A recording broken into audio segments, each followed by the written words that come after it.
Bonjour, dans cette courte vidéo, je voulais vous montrer concrètement des résultats qu'on est en droit d'attendre dès lors qu'on communique sur les réseaux sociaux. Aujourd'hui, la communication sur les réseaux sociaux, elle est devenue incontournable pour les entreprises. Et vous allez voir, à travers deux exemples, j'ai pris deux clients avec qui je travaille, un en B2B et un en B2C, donc une boîte qui vend aux entreprises, une autre qui vend aux particuliers, pour avoir deux exemples significatifs. Ce sont deux boîtes, ce sont deux PME, voilà, de taille à peu près équivalente. Et l'idée, c'est de vous montrer dans cette vidéo, preuve à l'appui, l'impact de la communication pour ces deux entreprises. Et c'est ce qui pourrait demain vous arriver si vous décidiez d'intensifier votre communication sur les réseaux sociaux.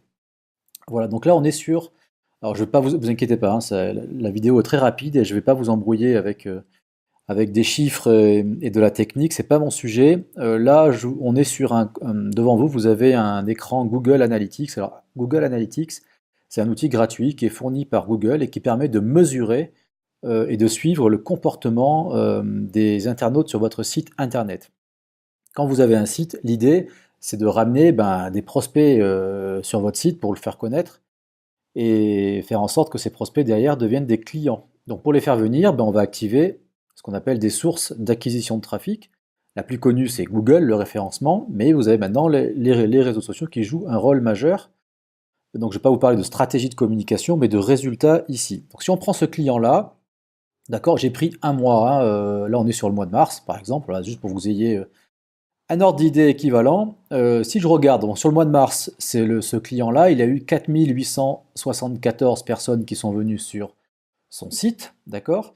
Et donc je regarde dans ces canaux d'acquisition, alors ce qu'on appelle le paid search, c'est Google, ça c'est le référencement, et on voit la partie sociale, hein, si on additionne la partie sociale 1300, donc on a à peu près 1500 personnes ici et ici, donc ça fait un gros tiers pour ce client-là de personnes qui sont venues sur son site grâce à la communication qu'on a mis en place sur les réseaux sociaux. Donc là on est sur un client à 30%. Sur une activité en B2B, c'est 30% potentiellement de prospects que la boîte n'aurait pas eu si elle n'avait pas entamé d'action sur les réseaux sociaux et autant de prospects qui seraient partis à la concurrence. Ce qui est hyper intéressant, c'est que on mesure ici ce qu'on appelle des objectifs. Des objectifs, ce sont des actions qui sont réalisées par ces visiteurs sur le site internet. En l'occurrence, là, c'est je remplis un formulaire de contact pour être derrière rappelé. Voilà, donc là, on voit que sur sur la partie réseaux sociaux, c'est 90, 85 plus 7, ça fait 92 personnes qui ont rempli un formulaire de contact. Donc là, autant c'est 30% du trafic, très bien, mais là on est quasiment à 45-48% des demandes de contact. Donc on est vraiment sur du trafic qualifié, c'est hyper intéressant sur ce client-là.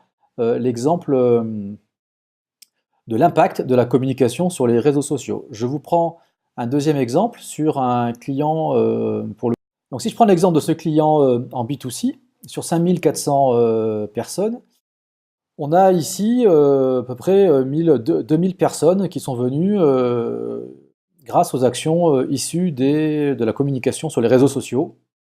Voilà, 22, 30, ça fait 35% du trafic, 44 du référencement. Et là, pour le coup, c'est un client où on voit que les annonces payantes sur Google ici sont pas forcément, en tout cas, sont moins pertinentes que sur l'exemple précédent. En tout cas, dans les deux cas, ce qui nous intéresse, c'est de voir que voilà, s'il n'y avait pas eu de démarche et un effort de la dite entreprise pour aller chercher du contact via les réseaux sociaux, ça aurait eu moins d'impact. Je voulais vous montrer également en termes de portée ce que ça peut donner. Donc ça, c'est l'interface qui est fournie, en l'occurrence par Facebook, hein, en imaginant une communication sur Facebook.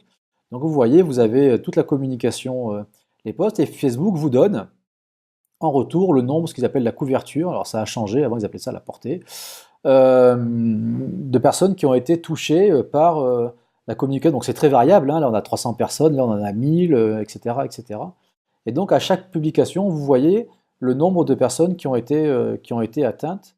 Et puis après, si je reviens dans l'écran précédent, hein, on voit après les clics, donc les personnes qui font une action et qui vont sur le site internet. Si je prends l'autre client pour mon exemple, alors là on est sur des activités un peu différentes, donc du coup on a des portées qui sont un peu plus importantes, ça dépend des métiers, ça dépend de la viralité. On a également des posts qui sont un peu qui sont boostés, c'est-à-dire qu'on va un petit peu payer sur Facebook pour augmenter la portée s'il y a des messages qu'on veut accentuer. Voilà, donc tout ça, ce qui est intéressant avec le digital, c'est qu'on mesure tous ces résultats. Aujourd'hui, communiquer sur les réseaux sociaux, c'est devenu indispensable. Dites-vous bien que si vous ne le faites pas, bah, vos concurrents ne vont pas s'en gêner. Et ce qui est intéressant, comme toute action dans le digital, c'est que tout ça est mesurable et que tous les mois, vous savez exactement, un, bah, combien vous avez dépensé, mais surtout deux, ce que ça vous a rapporté en termes de notoriété et en termes de contact. Je vous dis à très vite. Merci.